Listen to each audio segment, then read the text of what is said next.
We're now recording. Again, thanks for joining everyone. This is session 8 of 15 in the UL System Summer of 2023 Financial Wellness Series. I'm Brian Bolton. I'm a finance professor at UL Lafayette. We've been doing this series all summer, and we're about halfway through, right?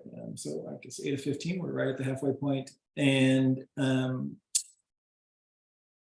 today's topic is changing careers. And it'll be a mix of changing careers, picking a new job, negotiating, thinking about some of the financial decisions you have to make, whether that's a retirement plan or healthcare plan, but also the personal issues and thinking about your values and your family and the impacts beyond just a paycheck associated with our jobs or careers. And so that's what we'll talk about. Again, this is being recorded, but feel free to open your mic and ask any questions as we go throughout this session. Brian.bolton@louisiana.edu is my email. Feel free to follow up and ask any individual questions. Frequently, because personal finance is personal, frequently we like to make contact out kind of outside of the webinar and the sessions to really get more personal questions and hopefully identify personal solutions. I've set up a website, business.louisiana.edu/financespersonal. That's really more of a repository. It's not dynamic or interactive or anything fancy. It's just a library of presentations like this, but there's also books, financial planning books that I've posted on there you can download, and just a variety of slide decks and workshop resources. So feel free to check that out. We are, as I said, session 8 of 15, right in the middle. We've done a few sessions on family financial planning. Tomorrow, Friday, July 14th, we'll do a session on building savings accounts and emergency funds.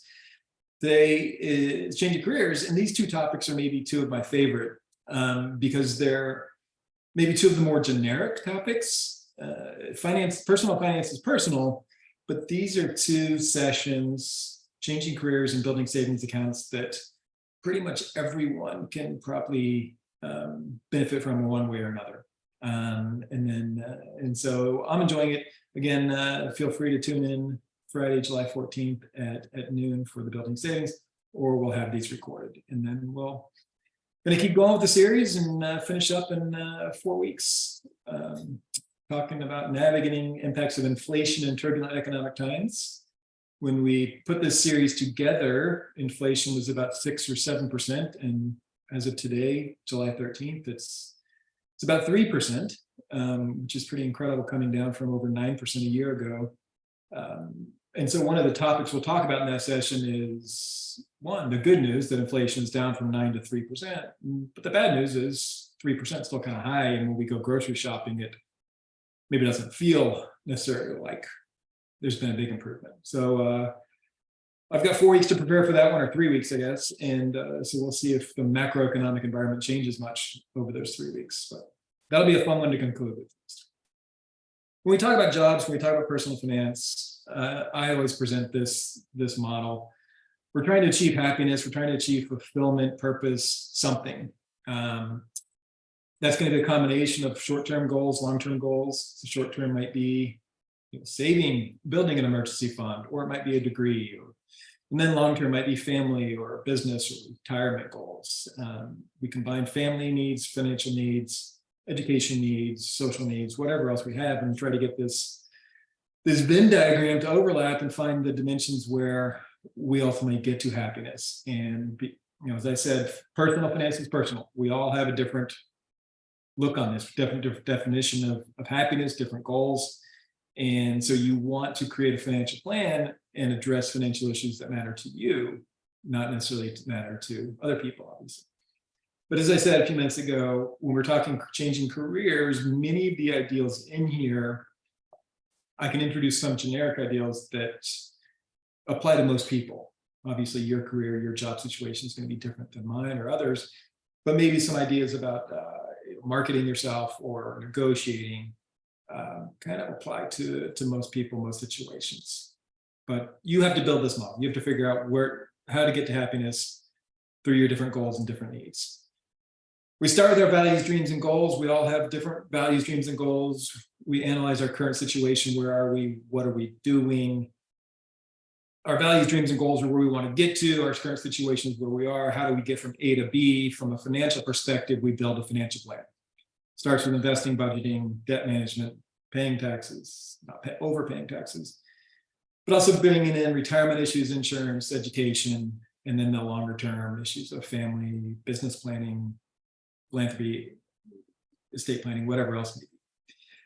Our careers dominate much of this, as I'll say in a minute. Most of us get all of our income from our jobs. We work for money. Most of us would not be working for free, or at least not be doing what we're doing for free. And the paycheck is a big part of it. In our financial plan, most of that comes from our paycheck. And so our careers, while they're not just paychecks, there's relationships, connections, purpose, fulfillment, many different reasons we work. Again, most of us would not be working for free.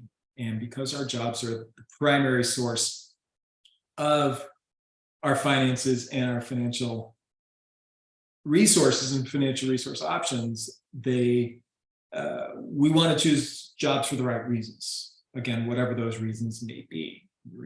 Your reason may be maximizing your income. Great. That will obviously influence your financial plan. And that will obviously lead to kind of different connections along these relationships. So that's why we're going to focus on careers, jobs, so forth. Most of us, our income comes from our jobs. The financial planning we can do, our options, are largely a function of our jobs, whether that's budgeting, whether that's investing, whether that's retirement, insurance. Whatever we get, financial benefits we get from our jobs will dictate both what our financial plan can be and maybe what else we have to do on our own for financial planning. My job provides me with $50,000 of life insurance. If I die tomorrow, that $50,000 might not be enough for my family. And so it's nice. My job, I'm not complaining. It's nice my job gives me $50,000 of life insurance coverage, but maybe I need to do something else outside of that to provide for my family. My job provides me with wonderful retirement benefits. I may not need to do anything outside of my job for retirement benefits. And so as we think about our jobs and we identify kind of what we get from it financially and otherwise, that will dictate a lot of what financial planning we need to do or we can do. And so when you're changing jobs, thinking about changing jobs, getting a new job, getting promotion, whatever change may be coming, you've got to be honest with yourself. You've got to be honest with yourself and your family. If you've seen any of my previous sessions, you know I'm a big fan of communication. My bias in all financial planning is transparency, communication with family, even friends, certainly loved ones, about your decisions and your plans. There are few downsides. I'm a big fan of that transparency, and especially with changing jobs. Be honest with yourself and your family. When you change jobs, it's not just about you, it's about partner, your wife, your husband, your children, whomever else may be impacted by that change. And I can't tell you what the right reason to change is. Only you can figure that out. Is it money? Is it power? Is it opportunity? Is it flexibility? Flexibility is a big part of why I love my job. Again, I wouldn't be doing it for free, but having the summers to do different things, not necessarily vacation, but do different things with my job, is a big part of why I love my job. We all love our jobs, so we all look for different things. Some of us, maybe it's just money, but maybe it's many different things. And when I do these sessions with graduate students, we really try to hammer home the non-financial aspects of our jobs, such as location, such as what's your spouse or partner going to be doing for work or not for work? What are the benefits? Many companies provide wonderful benefits, but when you compare kind of two jobs, apples to apples, the difference in salary is not the only thing you need to care about. And so be honest with your family, be honest with yourself, and do your research on kind of what the possibilities in different job options are. I also want to encourage certainly grad students, and I think as we get older, maybe what we want to do, maybe either we get more ambitious or we get less ambitious. But think about where your job is taking you. Where do you want to be in 2 years? Where do you want to be in 5 years or 10 years? And what jobs do you need to help you get there? When I was in college, one of my mentors or advisors, kind of stressed the difference between a job and a career. And jobs are maybe shorter term, and his philosophy, his attitude, jobs are maybe shorter term, and you do them for experience and money, but careers are what you do for purpose. And longer term, can we transition our job into something more powerful, more impactful, that has greater purpose? But many of us need to have maybe unfulfilling jobs and maybe frustrating jobs in the short term to get to that bigger, better career option. But be honest with yourself and your family about what you want to be, what you're trying to get out of this change. We freaking like to think the grass is greener. It's not, right? The grass is not always greener. And you see a job opportunity, it's tempting to take it, tempting to jump at it. But many times that comes with, if not regret, maybe some disappointment. So that means it's up to you to make the grass greener, to make it better, and build into your either current experience, make your current experience or opportunity better, or change your career, change your situation, and build on that, water that, and make that the most impactful and purposeful for you. So I'm going to go through some frequently asked questions. Again, I do these sessions on career planning. I've done these with mostly grad students, but a lot of adults, a lot of professionals, entrepreneurs, and even first and second year, 18, 19-year-old college students, and asked lots of questions, kind of philosophical questions, but also kind of technical finance questions. And we'll go through all those kind of quickly. When should I start looking for a new job? I'm of the opinion that you should always be looking. Now, what do I mean by that? I mean, always be thinking about what you're getting out of your current job, what you could be getting out of some other job. That doesn't mean you're applying. That doesn't mean you're actually thinking of leaving, but just kind of analyze and be introspective about what you're getting. I update my resume more than 2 to 4 times a year, probably 6 to 8 times a year, just to think about what the story my resume is telling and what my resume might look like if I were to apply for another position. Think about your network. Never burn any bridges. If someone offers you an opportunity you don't want, politely decline, and make sure that opportunity still exists if you change your mind in 6 months or a year. And advice I give my grad students who are kind of beginning their career and maybe not sure what they really want to be doing. Once you get a job, once you have a job, get in the keep practicing applying for jobs. Just send in the resume once or twice a year, both for practice and maybe exploration.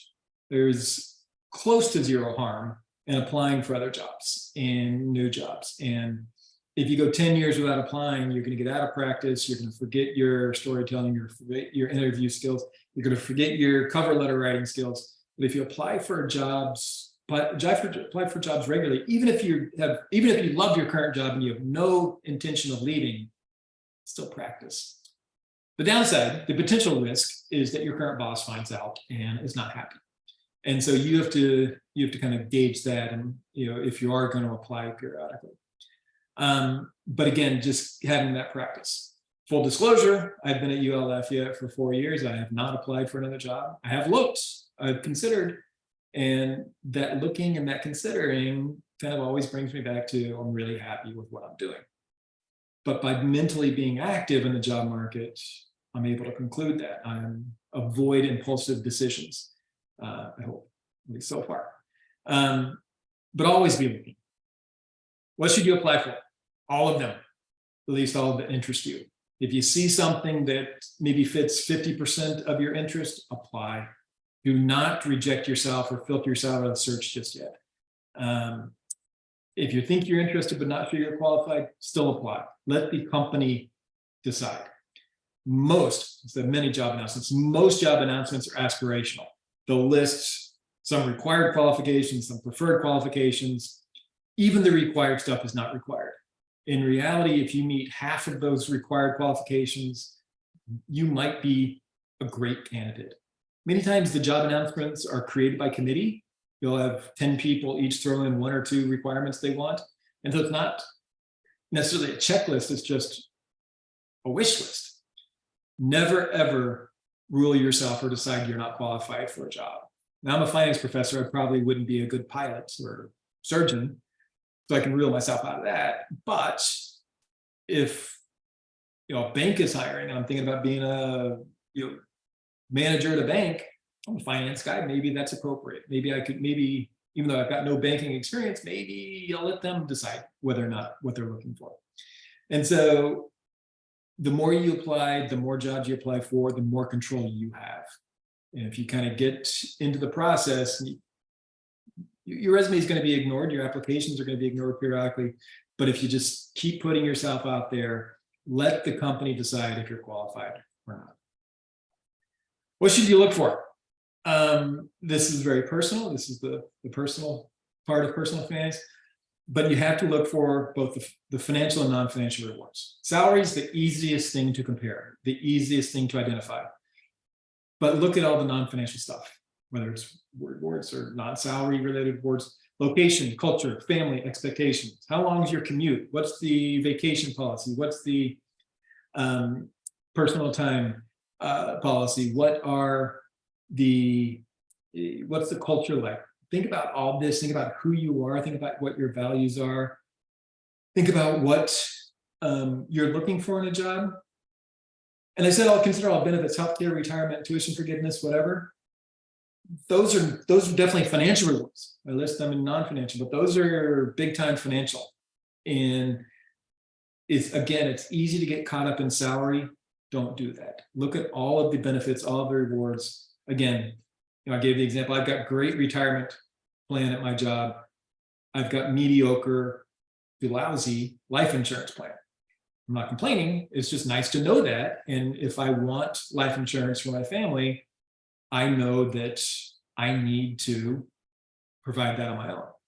If I think about another job and they provide $1 million of life insurance, now maybe we've got apples and oranges, and I get to choose which fruit I prefer. So as you're kind of doing this, turn those benefits, those non-financial items into financial items. And as we talked about earlier, look at both the long-term and the short-term. How much would you be willing to invest in the short term to build your resume, to build your experience, to open up opportunities? Would you be willing to invest in a high-stress job that may be high profile? Be willing to work 60, 70, 80 hours a week for 1, 2, 3 years to build your resume, to build your experience? Some people would, some people wouldn't.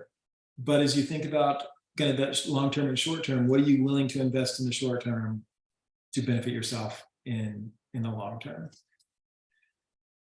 Should you negotiate your salary? Grad students always ask this, and the answer is absolutely always. Always negotiate salary. Or if you don't negotiate salary, negotiate something. Put yourself in your new boss's position. They probably negotiated their salary. And you're probably going to be asked, most of our jobs, you're going to be asked to negotiate things with suppliers, with business partners, with other opportunities. Part of your job may be sticking up for yourself, maybe knowing your value, maybe sticking up for your company. There's very rarely, or I'll say never, any harm in asking for 5 to 10% more salary. Depending on the job, depending on the situation, if you are a new hire out of grad school, asking for more than 15% might get risky. If you're a seasoned professional with 10 years of work experience, there's no harm in being as greedy as you want, 20, 30, 50%. But just, the company doesn't have to offer it, and they may rescind the job offer, but you absolutely have to ask for what you're worth. How do you figure it out? You can ask anyone and everyone. You can ask your network, you can ask employees of the company. And you have to ask for what you're worth. In my career, I've had 4 academic jobs, professors at 4 different schools. During the interview process, either the dean or the department head or someone told me that I can negotiate anything but salary. 4 jobs, they all have the same line: you can negotiate anything but salary. I ignored that. Each time I asked for more salary, and 3 out of 4 times I got it. And that the 4th time I still got the job. But if you're not comfortable negotiating salary, or maybe that gets denied, you can negotiate anything.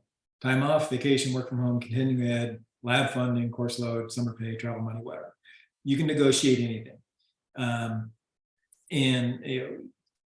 I'd always start with salary, because salary is the one that compounds. If I ask for 10%, I get 10% more salary now, and then we all get a 5% raise next year, that's 5% on the 10% also. But maybe that's not comfortable, maybe you want to do that, maybe there's other things you can negotiate for. One of the problems with negotiating the other things, the other non-salary issues, or even salary potentially, is if a company is bringing in 5 people for the same job in the same year, 5 consultants or new associate consultants or financial analysts or lawyers, they probably want to treat all 5 of those people the same, give those 5 people the same terms. That's fine, right? There's no harm in asking. And maybe if you're the one who gets the 10% raise, then all 5 benefit, the 4 others benefit through you. So how do you do it? You just ask. There will be multiple people or divisions responsible for structuring your hiring package. In the interview process, you're going to meet with human resources. They're about the process. They're going to follow the rules and policies, take care of the process. Your boss, your future boss, line boss, or supervisor, or whatever, they are the one who's deciding to hire you. They're making the decision to make that you are the right person to make the firm or the institution or business better. You'll have to decide, you have to figure out who's in charge of the process. In different companies, in different situations, it's going to be one or the other. It's usually going to be your future boss, because they probably have more budget control than human resources. But in the example I gave 2 minutes ago, when you're bringing in 5 people for the same position, then it's probably up to human resources to make sure all 5 of those people, new hires, are treated the same. But through the recruiting process, you can determine who has that budget control and who you should negotiate with. As you apply, how do you get a company to notice you? If I was doing this webinar, this workshop 20 years ago, I wouldn't even have this first bullet point. But now, a lot of jobs, the first review is done by a computer. As we get into AI and machine learning, even more is probably going to be done automated.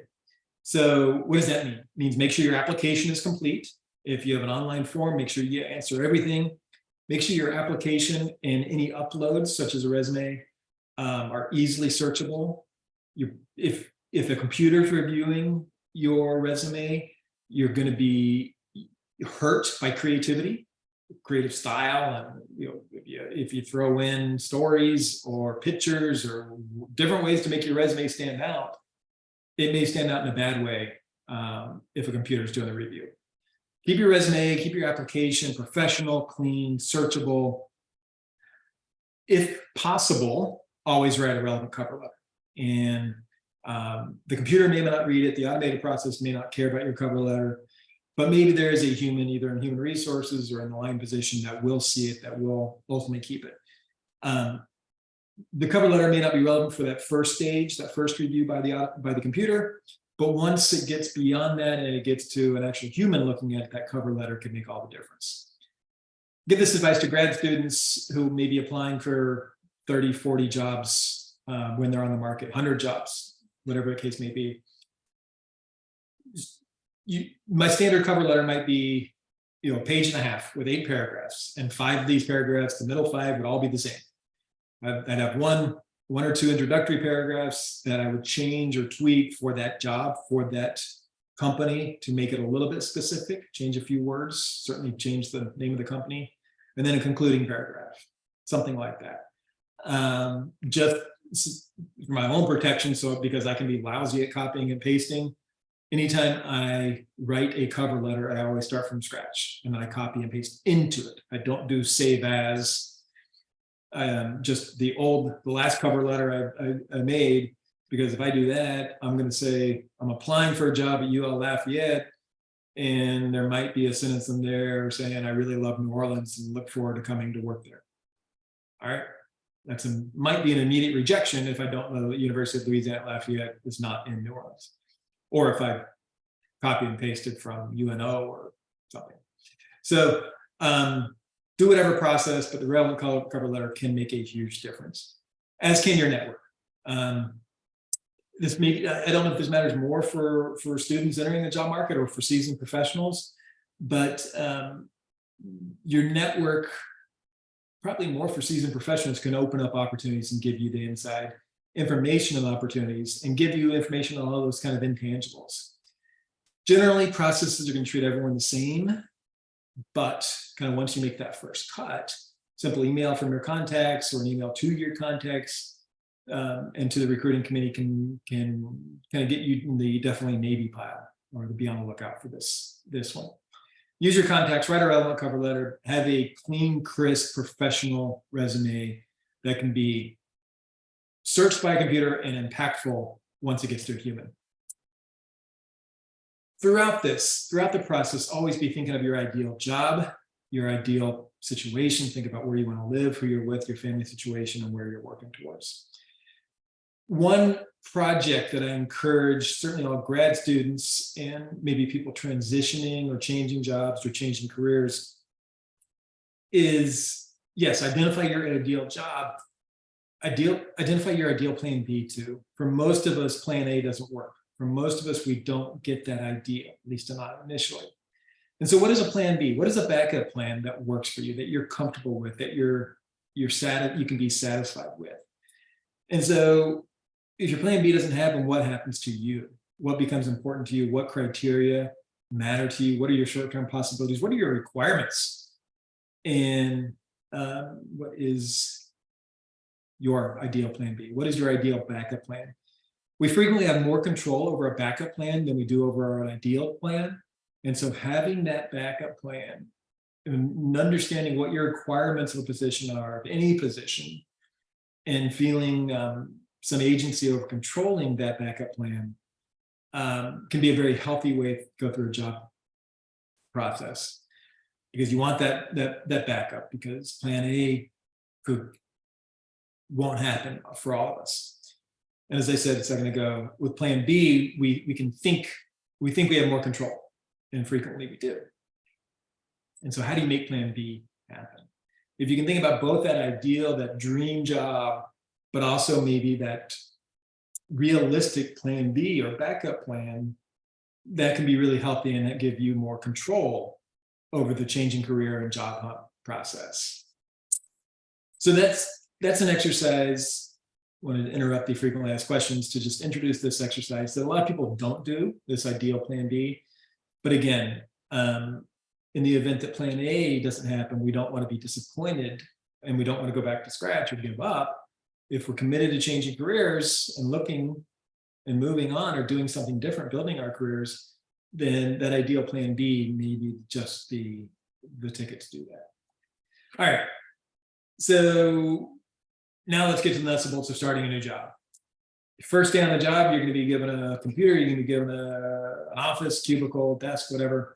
And you're also going to be given a lot of information from human resources, and you're going to have a short period of time to make some decisions. Two of the decisions you have to make immediately, usually, hopefully, are going to be about company provided retirement plans and healthcare plans. How do you decide? What if you choose the wrong plan? Can you change your decisions there? So how do you decide? You analyze, you do some research, you figure it out, you make sure that you kind of know what you're choosing. What if I choose the wrong plan? Can I change the decision later? With healthcare plans, yes. We can change our healthcare plans usually once a year, sometimes more often, but usually once a year. Retirement plans, not necessarily. Once you choose a plan, within the plan, you can change decisions within a type of plan. But you might have, early in your job, you might have to choose plan A or plan B, and then you're stuck with that for the rest of your employment. It's not necessarily bad. It's just you'll be aware that you probably might not be able to change those. We'll start with healthcare. You can generally change these once a year. The company will deduct some pre-tax salary for your premium and pay part of it. So if the healthcare plan costs $500 a month, maybe the company pays $250, maybe it pays more. You will probably pay some of your healthcare plan. So if you're comparing job A and job B, one company may pay 50%, one company may pay 90%. It's important to kind of try to compare apples to apples. And obviously the plans may be very different, but you at least want to understand what's coming out of your paycheck. Also, empirical understand that some family members may or may not be included, or what you have to pay to have family members included. And you obviously want to understand the different terms within the plan for what you need from a healthcare plan. If you're healthy in 25, your healthcare plan needs healthy single 25. Your healthcare plan needs may be very simple. If you're 40 with 4 kids with some healthcare history, you may need some more substantive healthcare coverage. And the good news there probably is you know exactly what you need. Lots of decisions. You can choose a higher monthly premium to get a lower annual deductible. Think about what the annual and lifetime out-of-pocket maximums are. Every plan is going to have different out-of-pocket maximums. That means the amount of cash that you, the employee, are responsible, the employee or patient, I guess, you are responsible for paying or contributing to the plan on top of your monthly premium or your annual premium.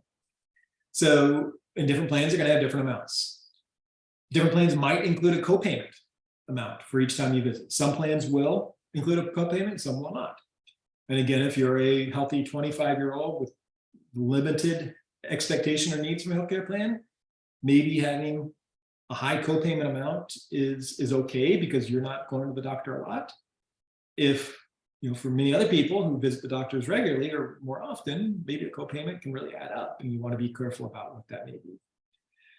2 options that most healthcare plans are going to give you that look like really cool options, you probably have to choose one or the other, are health savings account and flexible spending account. What do these do?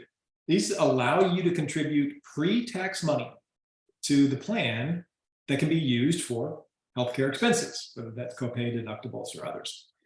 Health savings account, the HSA, and the flexible spending account, FSA, both sound similar, and they both are, but there's kind of 2 differences. With the health savings account, the good news is whatever money you put in can roll over from year to year. You put in $1,000 this year, you use $600, that $400 that's left over will go to 2024, and you're going to use it for healthcare there. The nice thing is these are pre-tax dollars. So if your salary's $100,000, you can put, after tax, your income might be $75,000. Choosing these dollar amounts because they're easy to do math. And that $75,000 is your after tax. But if you put pre-tax money in, you're paying for healthcare services, expenses, from the $100,000, not from the $75,000. And so you're basically saving, in that example, 25% by using an HSA or an FSA. So in the HSA, health savings account, the good news is the money rolls over. The bad news is you have to be a part of a high deductible healthcare plan to get the health savings account. What is a high deductible healthcare plan? It's just your company has 10 healthcare plans you can choose from. 2 or 3 will be designated by Blue Cross Blue Shield or the insurance company. This is a high deductible. And that is the amount that you have to spend in a year before the company or the insurance company begins their coverage. And so you will be out of pocket more money with a high deductible healthcare plan. But if you have the HSA, you get that benefit of the rolling over from year to year. Flexible spending account, perhaps ironically, is not as flexible. The money cannot roll over from year to year, but you don't have to be part of a high deductible healthcare plan. So with both of these, there's good news and bad news, right? I'll just say the good news is it rolls over. The bad news is you have to be part of a high deductible plan. The flexible spending account, the good news is you don't have to be part of a high deductible healthcare plan. The good news is, or the bad news is it does not roll over. One distinction is many people have started using HSAs as part of their retirement plan. What does that mean? You contribute a lot to an HSA during your working years. This is pre-tax money that goes into your HSA that will stay there as long as you have this healthcare plan. And you leave your job, you still have the healthcare, you still have that HSA that's built up this amount over your working career. And then in retirement, maybe your healthcare needs increase, but you've got money in your HSA that you built up through your working years. There'll be some fine print and some strings attached to how you can do that and what plans allow you to do that. But it can be a pretty creative way to help fund and decrease your healthcare expenses in retirement. Let's talk about retirement plans. Speaking of, if you're lucky, like I am, your employer will offer the choice of different plans. A defined benefit plan, that's the pension. Your parents, grandparents, maybe they have pensions. Today, not a lot of us have pensions. Those of us working for universities as quasi-governmental agencies, many of us do have the option of a pension. My first day of work, my first month of work, I had to decide, do I want the university system, the government provided pension, which would provide me a guaranteed defined benefit in retirement, or do I want the defined contribution plan? The defined contribution plan is the money that I will put in and the company will match or contribute and give me that money over time. To many people, the pension sounds like the better deal. We can do the math and I can show you that a defined, based on certain assumptions, defined contribution can be just as good or if not better. So don't think that just because the pension is giving you a defined benefit, don't think it's necessarily automatically better. It gives you more money. It gives you guaranteed money, which a lot of people like, but it doesn't necessarily give you more money. It may, but it may not give you more money. And one reason it may not is because it may have vesting requirements. If you have a pension plan or you're given the option of a pension plan, the most important word you have to figure out and look for is vesting. What does vesting mean? It means how long you have to work at the employer before you're eligible for that pension. When I started at UL Lafayette, I considered the pension plan. They told me you have to work here for 5 years before you're eligible for any pension benefits. I've been here just over almost 4 years, and it'll be 4 years in 3 weeks. And if I leave before the end of my 5th year, any pension benefits I built up go away. I get nothing out of the pension. However, if I work here for 5 years and a day, then I'm eligible for full pension benefits that I'm entitled to. With a defined contribution plan, I put in money each month with each paycheck. Maybe my employer puts in some too. And then I get to decide how to invest it, and hopefully it grows over time. Again, we can do math with different assumptions and show that one, whether a pension, defined benefit, or defined contribution can be better. Just depends on the assumptions you're making between now and retirement. So with defined contribution, the two most important words are vesting. When am I eligible for the benefits? And matching. Matching is how much the employer contributes. I'll give you an example in just a second. With a pension, again, most important word is vesting, sorry. The company will offer a payment upon reaching retirement. That payment is probably calculated based on some predetermined formula. You will know that formula the day you start working. An example that I think is similar to what we have here, take the number of years that we work for the company, multiply that by 2%, and multiply that 2% of your salary. And the salary is typically the average of your highest 5-year earning period. And so that 2% of that salary times the number of years you work for the company will be the annual payment that you receive from your company, from the government, or from whomever in retirement. Some cases, the company may require you to contribute a portion of your salary into the plan. Mine does. But then the company is responsible for managing the investments. You have no responsibility other than that payment. Why is vesting important? Because the plan dictates how long you have to be in the plan to be eligible for benefits. If you leave one day after the benefits are fully vested, you get 100% of the promised benefits. Again, if you work for 5 years and a day, the number of years you work for the company will include that 5 years and a day, right? So you're not going to get huge benefits if you leave after the vesting period because of the formula, but you'll still get it. If you work for the company for 4 years, 10 months, and the vesting period is 5 years, you get nothing. So a big difference in just to understand what the vesting requirements are. For a 401k or 403b, 403b is the defined contribution plan for government or nonprofits. 401k is a defined contribution plan for private companies, non-government companies.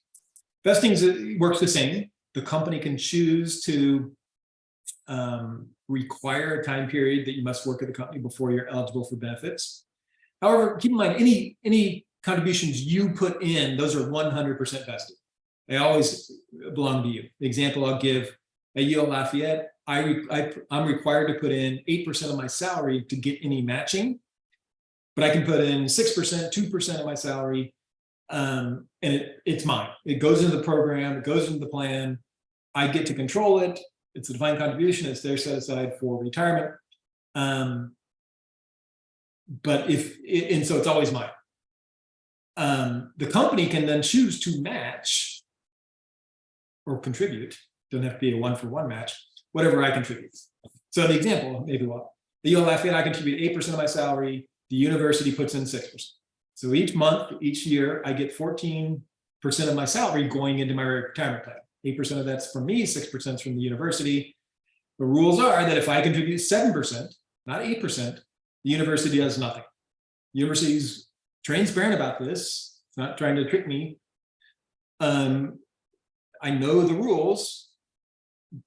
So I put in 7%. I still have 7% in my plan. It's my contribution, so it's 100% vested, but I don't get that match. If I put in 8%, then the university will give me 6, and I'll go from 8 to 14.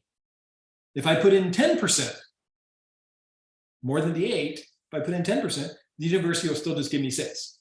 So I can put in 10% and get 16. I can put in 8 and get 14. I can put in 7 and get 7. Being aware of the rules, being aware of the structure is really important, and taking time when you start a new job to understand this is critical.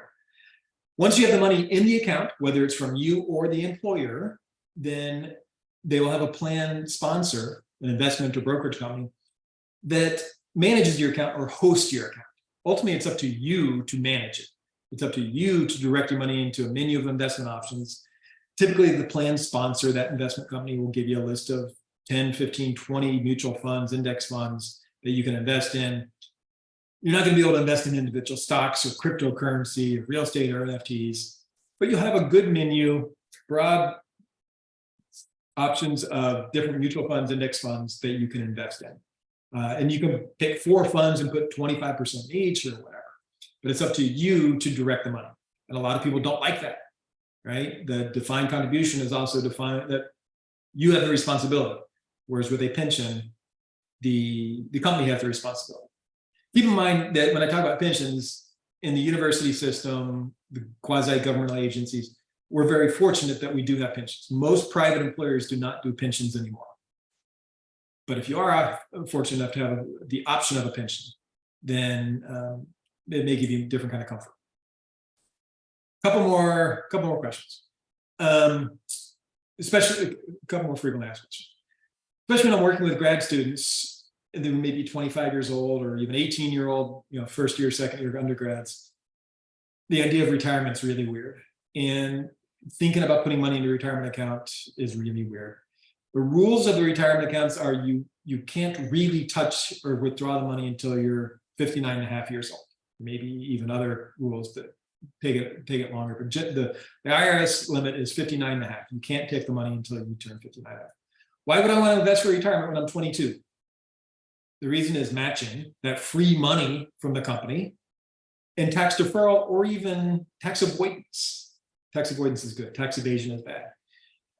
Tax deferral means you can move the income tax responsibility from today into retirement. And many of us, when we're working, we're in a higher tax bracket than we will be when we're retired, which means the taxes we pay will be less if we take money out when we retire. The other tax benefit is capital gains taxes. When we put money into a retirement account, put in $1,000 today, over the next 40 years, that $1,000 may grow to $3,000, $4,000, $5,000. That growth from $1,000 to $5,000 is not taxable when it's in a retirement plan. If you do that in a non-retirement plan and a regular brokerage account, it's taxable, but not within a retirement account. So that's the capital gains that we avoid. by using a retirement plan. We're always going to pay taxes on the income, whether that's in salary today or withdrawals in the future. But we can choose to withdraw the money today through salary or in the future, and we can choose make that choice based on our tax brackets. So big reasons to begin saving for retirement. If you're a consultant, entrepreneur, something else, what can you do? You don't have a company-sponsored plan, and you're changing careers or going into business for yourself. What can you do? You can open an IRA. An individual retirement account allows you to invest $6,500 of pre-tax money, get those same benefits and those same tax benefits. You're not going to have the matching, obviously, and there are rules about who and how much can invest. But you get that same tax benefit. You don't pay capital gains taxes, and you choose when you pay taxes based on the type of account that you choose. A traditional IRA, individual retirement account, you will pay taxes in retirement. You get the tax deduction today for the income, but then you pay taxes in retirement. With a Roth IRA, you pay taxes today, put in after-tax money into the account, and you'll never pay taxes again. It can be, I can show you these are identical if we have the same tax rate today and in retirement. But if you have a different tax rate today relative to retirement, then one is going to be better than the other. And that distinction is if your tax rate today is low, meaning maybe your income today is low, the Roth IRA is going to be much better.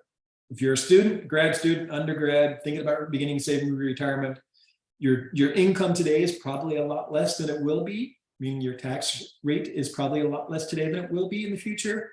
The Roth IRA is going to be your better friend, your better bet.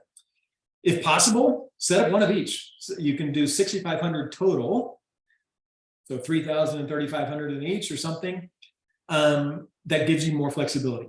And even if your employer gives you options, set up an IRA if you can. And it gives you flexibility.